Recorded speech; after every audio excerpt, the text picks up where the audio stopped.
Les Verseaux, bienvenue à vous sur ma chaîne. Je suis ravi de vous retrouver pour votre guidance du mois de février. J'ai tiré votre jeu en amont et waouh, franchement, j'adore. Votre tirage du mois de février va être plutôt. J'aime beaucoup ce qu'il dégage en fait et le message qui en revêt. Juste, j'ai pas eu le temps de les interpréter, juste je vois un peu le parfum qui s'en dégage au vu des cartes qui sont tombées et c'est assez génial. Et c'est un message assez positif, je trouve, méga positif même. Donc je suis ravi, j'ai trop hâte de vous lire ça. En plus, je crois que c'est votre. Bah oui, c'est votre mois. Donc franchement, je pense que c'est pas pour rien. Sinon. Alors, là je m'emballe, mais qu'est-ce que je voulais vous rappeler? Les Verseaux, oui. Ce tirage, c'est un tirage général, ne l'oubliez pas. Donc, il est valable pour votre signe solaire, lunaire et ascendant. Si jamais ça ne vous parle pas, parce que ça peut arriver, eh bien, je vous invite à aller voir votre signe lunaire ou ascendant.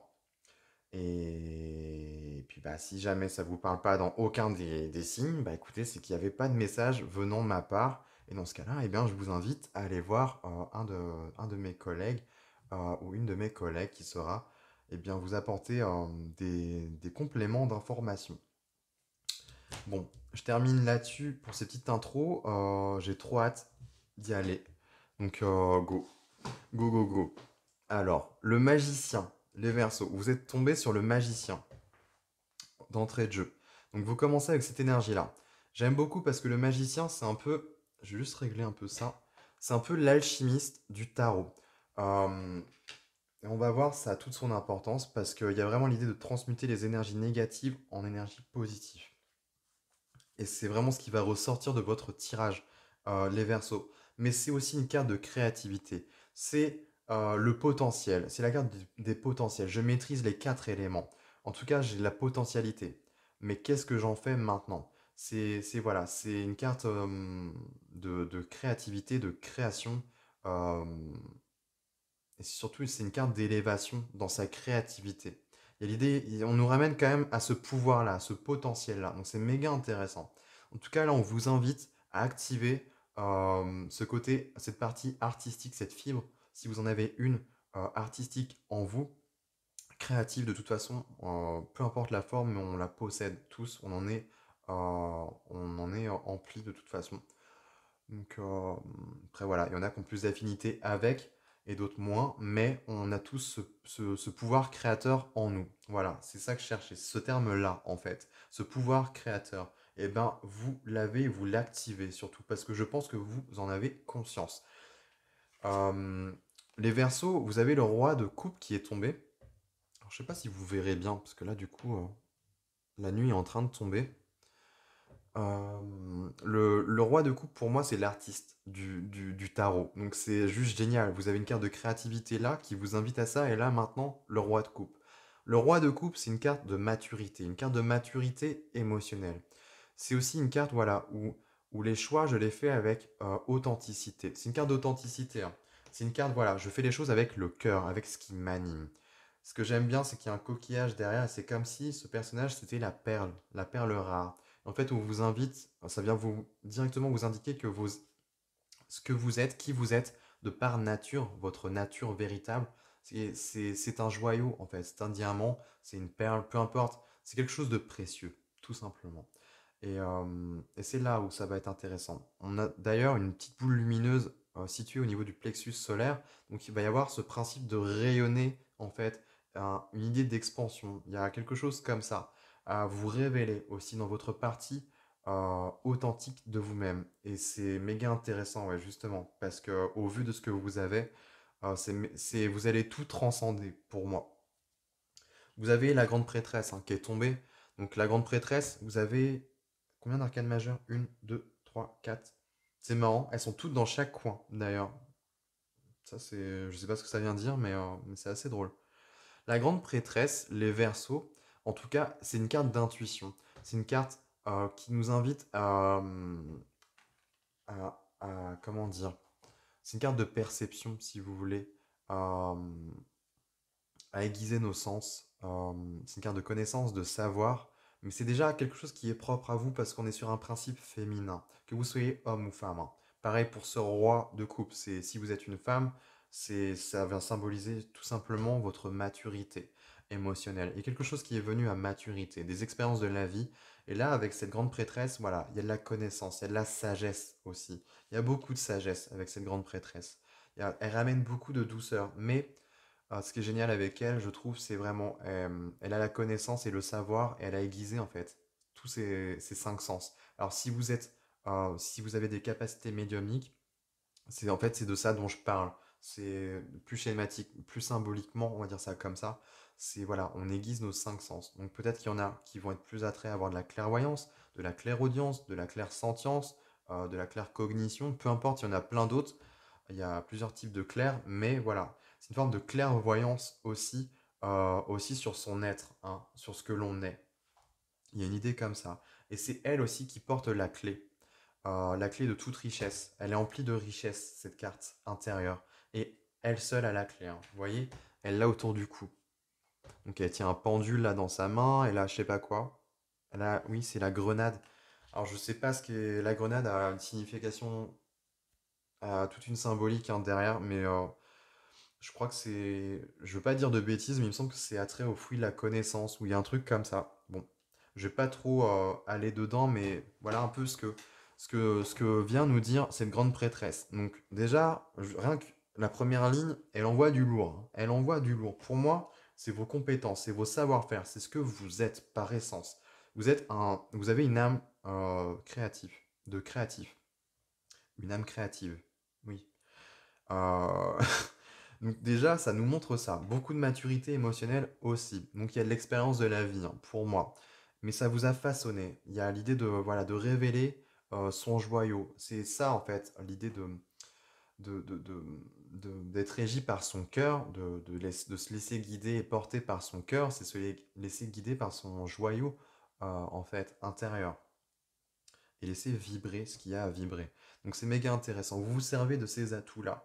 C'est ce que ça m'indique les Verseaux. En tout cas, on vous invite, on vous conseille à prendre cette voie-là. Il y a une partie artistique en vous, et peut-être même au niveau de l'inconscient, parce que c'est aussi, la grande prêtresse est très à l'aise avec tout ce truc intérieur, l'idée de sonder son inconscient, on est là-dedans. Et c'est vrai que vous avez l'ermite aussi, donc ouais, ouais. Il y a tout ce qui a trait à l'imagination, à l'imaginaire, à tout ce qui est invisible, tout ce qui est imperceptible. En fait, ça, je pense que ça vous intéresse, les Verseaux. En tout cas, vous y êtes sensible. Donc c'est plutôt pas mal. Je continue. Vous avez un 10 d'épée qui est tombé. Au début, elle est tombée à l'envers. Donc, bon, moi, je les interprète à l'endroit, mais pour le clin d'œil, pour moi, c'est quelque chose que c'est comme si ça m'indiquait que que vous avez cette capacité à renverser, en fait. 10 d'épée, c'est une carte de souffrance. C'est une carte, voilà, où on n'en peut plus, on a souffert, on en a pâti. Sachant qu'elle était retournée, pour moi, c'est comme si vous arrivez à transmuter, en fait, ce négatif en positif, vraiment à retourner la situation à votre avantage, à vous nourrir du négatif pour en faire quelque chose de positif. Et ça, c'est juste dingue, en fait. Et c'est vrai que c'est propre à l'alchimiste, ce magicien. Vous êtes un alchimiste dans l'âme, en fait. En plus d'avoir ce côté artistique en vous, je pense que c'est de manière artistique que vous arrivez, en fait, à transmuter, à tirer profit, en fait, de tout ce qui, voilà, de la vie, des expériences de la vie qui vous ont fait souffrir, hein, qui ont été douloureuses. Donc, on est vraiment là-dedans, je trouve. Et on a un chevalier de denier. Chevalier de denier, pour moi, c'est presque un peu la mission de vie, de manière symbolique, hein. Je l'interprète jamais comme ça, mais là, dans votre jeu, je la vois comme telle, parce que chevalier de denier, il y a l'idée de construire, de bâtir. C'est un chevalier, c'est un cavalier. Donc on avance, on est dans du mouvement. Mais dans les quatre cavaliers, c'est le seul qui est lent en fait. C'est comme si c'était celui qui avançait sur un âne en fait, qui avance lent, mais on avance quand même. Euh, bon, Chevalier de Denier, là où elle est méga intéressante en fait, c'est, vous voyez, il est représenté avec un chevalier qui suit des directives. Il a son marteau dans l'autre main et je sais pas, ce qu'il a écrit, ce qui lui est dicté, en tout cas, de faire.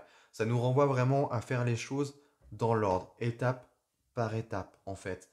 Petit pas par petit pas aussi. Il y a une notion comme ça, parce que c'est vrai qu'on a de la souffrance et de la douleur. Alors peut-être que c'est pour se sortir d'une douleur, d'une souffrance, c'est possible, mais je sais pas pourquoi je le ressens pas du tout comme ça. Ou alors ça vous donne la hargne je sais pas, c'est comme si quand on vous fait mal, ça vous booste en fait, d'une certaine manière. Le contre-coup, c'est pas genre c'est pas vous allez vous apitoyer sur votre sort. Bon après, on est tous sensibles quand même, donc on peut avoir des moments de fragilité aussi. Mais au fond, ce qui adviendra toujours, c'est comme si ça vous reboostait en fait, en vous disant mais en fait non, je vais pas me laisser abattre comme ça. Je vais leur montrer de quel bois je me chauffe, en fait. Il y a un truc un peu comme ça dans l'âme, dans l'esprit. Vous voyez les versos? Donc c'est méga intéressant. Et ça vous anime, ça vous booste. Et en plus, c'est un état d'esprit, je pense. Et ça vous fait avancer. Chevalier de Denier, on est quand même, voilà. Pour moi, c'est comme si votre parcours, c'était de vous servir de la douleur, de tout ce qui est mauvais ou pas bon. Peut-être observer aussi la souffrance du monde et, et la prendre, en fait, la soutirer et en faire quelque chose de beau, avec quelque chose de neuf, quelque chose de créatif, d'artistique, je sais pas. Peu importe, là, on est vraiment sur quelque chose de large, mais on est quand même là-dedans pour vous, les versos. C'est vrai qu'en clin d'œil, en dos de deck, eh ben, vous avez un as de bâton. Et en plus, j'aime bien parce que dans ce jeu, il est représenté par une plume. Et c'est vraiment cette notion de se laisser inspirer, de se laisser insuffler, de se laisser l'opportunité aussi de réécrire les choses. L'as de bâton, c'est une carte d'énergie. C'est le souffle de la vie, en fait. C'est les bâtons dans le tarot, c'est l'énergie vitale. Vous voyez? Et bien là, avec un as de bâton, on est sur quelque chose de nouveau, quelque chose de frais, mais c'est aussi une carte de... Là, ça me renvoie aussi une carte de créativité, en fait, et de passion. Ça vous anime de l'intérieur, et surtout, ça vous pousse à réécrire les choses à votre manière. Alors peut-être que vous avez des dons et des capacités dans le dessin, parce qu'on a quand même la plume, donc ça peut être l'écriture, aussi dans la poésie, les poèmes ou juste voilà, une manière d'exprimer les choses dans les chansons, dans la musique. Ça peut être tellement de choses. La peinture aussi, et encore, et j'en passe. Enfin, c'est la créativité au sens large. Vous avez ce moyen-là en plus de construire et de bâtir avec. En fait, vous en tirez avantage et ça vous fait avancer. Et là, avec un 8 de bâton, eh ben, on ramène de la fluidité. C'est aussi une carte de message, là, avec les papiers, des messages rapides. En tout cas, c'est une carte de fluidité pour moi. C'est comme si l'énergie qui était bloquée, qui était dure, qui était noircie, pouf, avec un peu de discipline, hein, parce que le chevalier de denier ramène quand même une forme de discipline, et sachant qu'elle est au cœur de votre tirage, ce serait pas anodin, justement. Peut-être que vous avez tout ce potentiel-là, mais peut-être que le challenge pour vous, les Verseaux, ce serait de ramener une forme d'orga, en fait, tout simplement, de discipline. Euh, vous voyez, peut-être pas trop non plus pour pas brider la créativité, ce serait dommage, mais quand même, il y a quand même un besoin de, voilà, ça vous ramène un élan, du souffle, mais il y a l'idée de la cadrer quand même, de la diriger à bon escient, vous voyez? Si vous arrivez à avoir cette posture-là, peut-être juste à noter, voilà, tel jour je fais ça, ou il faut que je fasse ça, comme ça, comme ça, comme ça, point. Et bam, vous revenez le lendemain, bah c'est clair en fait. Vous avez vos étapes.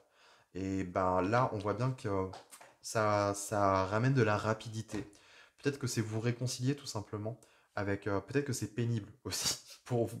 Peut-être que c'est ça que ça m'indique aussi, hein. Dans une autre lecture, il y a peut-être l'idée de pénibilité, et ça je connais bien. D'ailleurs, voilà, de s'organiser,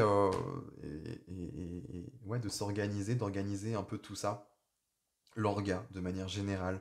Mais on voit bien que ça vous ramène à de la fluidité, en fait, à de la rapidité dans l'exécution des tâches, en fait. Il y a quelque chose comme ça. Bon, prenez ce qui vous parle, mais on est quand même là-dedans, pour moi. Et là, là, on a beaucoup de sagesse, hein. On a de la fluidité. C'est plutôt pas mal. Ça me plaît beaucoup. On a un fou, on a un 3 de bâton, d'épée, pardon. 3 d'épée qui nous ramène encore à de la douleur, à des blessures. Et on a l'ermite. Alors, le fou nous ramène à de la légèreté, à quelque chose qui a trait à l'enfant. Donc elle est très bien représentée dans ce jeu-là, de par ce biais-là, hein, de par cet enfant. De manière générale, c'est un peu le côté aventureux, le côté, voilà, je ne suis régi par rien du tout. Je suis libre. C'est une carte de liberté, hein, ce fou. Euh, Au-delà de ça, qu'est-ce qu'elle nous invite? Elle vous invite peut-être à vous réconcilier ou à ramener votre âme d'enfant. Parce qu'on voit bien qu'il y a un 10 d'épée entre votre créativité et votre âme d'enfant. Il y a quelque chose. Et votre liberté aussi. Et il y a l'idée de transcender tout ça.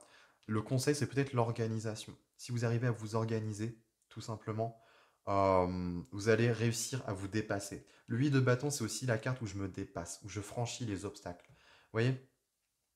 Donc, c'est aussi faire ce qui vous fait plaisir. C'est votre âme d'enfant pour moi. C'est ramener c'est une partie de vous, peut-être blessée, lésée, mais vous avez tout le potentiel, hein. Là, franchement, les trois cartes, c'est juste assez dingue, hein. Dans la potentialité, il vous manque juste un peu de structure, je pense. Euh, Parce que vous avez tout. Clairement, les Verseaux, vous avez tout et je trouve ça génial. Vous avez vraiment cette âme d'alchimiste à transmuter les énergies. Et c'est ce que vous faites pour moi. C'est ce que vous êtes amené à faire. Transmuter vos blessures et vos pardons. Vous allez vous servir de vos propres démons intérieurs, votre chaos intérieur, vos ombres, peu importe comment on les appelle, mais c'est un peu ça, vos blessures, vos failles, vous vous en servez à bon escient. Et là, ce que j'aime, c'est dans cette lignée-là, c'est que vous avez un roi de coupe, vous avez un chevalier de denier et vous avez le 3 d'épée. Ça me montre en fait de vous révéler, en fait, de ne pas avoir peur de vous montrer sous vos failles, en fait. Tout simplement, c'est ça. Le roi de coupe, je ne l'ai pas dit, mais c'est une carte, donc oui, c'est une carte de maturité, mais il est mature, il n'est pas devenu mature pour rien, c'est une carte d'authenticité, il est à l'aise, en fait, avec qui il est en profondeur. Il est à l'aise avec ses émotions, avec ce qu'il ressent. Vous voyez? Donc c'est un atout majeur quand on est artiste. C'est pour ça que moi, il est attrait à ce côté artistique. C'est qu'on a besoin d'avancer avec nos émotions. Sinon l'art, enfin, c'est pas de l'art. Enfin, pour moi, il y a besoin de nos émotions. Et justement, de partir peut-être même des émotions euh, que nous, humains, on nomme négatives, qui ne sont pas bonnes, mais mine de rien, on peut faire passer des messages, on peut transmuter le truc et l'alchimiser par l'art, en fait. Donc il y a un côté thérapeutique là-dedans, où vous guérissez. Pour moi, il y a cette idée de comprendre. Euh, alors c'est un peu flou à la fin, je dois dire, parce que vous avez le fou, une notion de liberté, mais vous avez les blessures qui reviennent. Mais vous avez l'ermite quand même, à la toute fin. Donc encore une carte de sagesse. Donc là, bon, vous avez beaucoup de sagesse et beaucoup d'intuition. Donc suivez ça, c'est clair. Suivez votre instinct, soyez à l'écoute de vos émotions, de votre cœur, de votre intuition, bref. Tout ça, vous êtes guidé pour moi. Vous avez juste à vous laisser insuffler et transporter par ce que vous ressentez et, et juste la cadrer en fait, tout simplement, et en faire quelque chose de ouf. Euh, L'ermite, pour venir à cette carte, eh bien, c'est une carte qui nous invite à chercher la vérité, à mettre en lumière certaines choses. Il y a une mise en lumière. L'ermite, c'est une carte de retrait. C'est une carte de retraite envers soi-même. C'est peut-être aussi se retirer dans son fort intérieur. Je vous parlais d'inconscient. C'est aussi aller retirer des messages de votre inconscient, parfois de par nos rêves aussi. J'en ai pas parlé avec la grande prêtresse, mais c'est tout à fait possible. En tous les cas, il y a des vérités cachées qui vont être révélées pour moi. Dans tout ce processus, vous allez mettre en lumière peut-être, de par votre créativité, certaines parts d'ombre de vous-même aussi. Il y a peut-être cet aspect-là, justement. Donc il y a encore un autre aspect alchimique dans ce processus-là. C'est méga intéressant. Il est méga intéressant votre tirage des Verseaux. Vous avez quoi? Il y a le 2 de coupe qui suit, donc on nous parle d'harmonie, d'union, de plaisir. Vous êtes attrait, il y a l'enfance pour moi qui revient. Vous avez besoin de suivre tout ce qui vous fait plaisir, de vous laisser guider et insuffler par la créativité. Ça doit être votre credo, votre moteur en fait. Et l'essence, ça peut être justement ce qui est négatif, toute cette colère, elle peut être très productive en fait et très élévatrice dans l'idée. Vous voyez? Il suffit juste de bien la canaliser. Donc là, peut-être cette souffrance ou cette douleur, la canaliser et en faire quelque chose bien, de lumineux. De laisser transpirer votre authenticité, en fait. Et votre partie, votre essence divine, hein, tout simplement. vous mettre en lumière. Mais c'est aussi vous mettre en lumière, c'est mettre toutes les parties de vous. C'est du coup là avec ce 2 de coupe, ça me renvoie votre masculin, votre féminin, qui sont là, qui sont alignés, équilibrés. Et le mariage des deux, l'alchimie des deux, vient faire renaître l'enfant, en fait, naître l'enfant. Et on l'a ici. Donc pour moi, tout ce processus vient ramener en fait cet enfant qui a été blessé pour moi, qui a des parties blessées. Et votre créativité, en tout cas, ou votre sens, en tout cas, il y a l'idée de vos sens, en tout cas, qui sont mis en exergue, va vous aider à comprendre et à transmuter le tout. Je sais pas si c'est clair à la fin, les versos, mais voilà ce que je ressens pour vous. Je vais m'arrêter là-dessus. J'espère que ça vous aura plu, que ça aura pu vous amener quelques éléments de compréhension et des informations nouvelles, ou peut-être que ça vous aura juste conforté dans le cheminement voilà, que vous ressentez pour vous. En tous les cas, moi je vous dis à très bientôt pour les vidéos du mois de mars.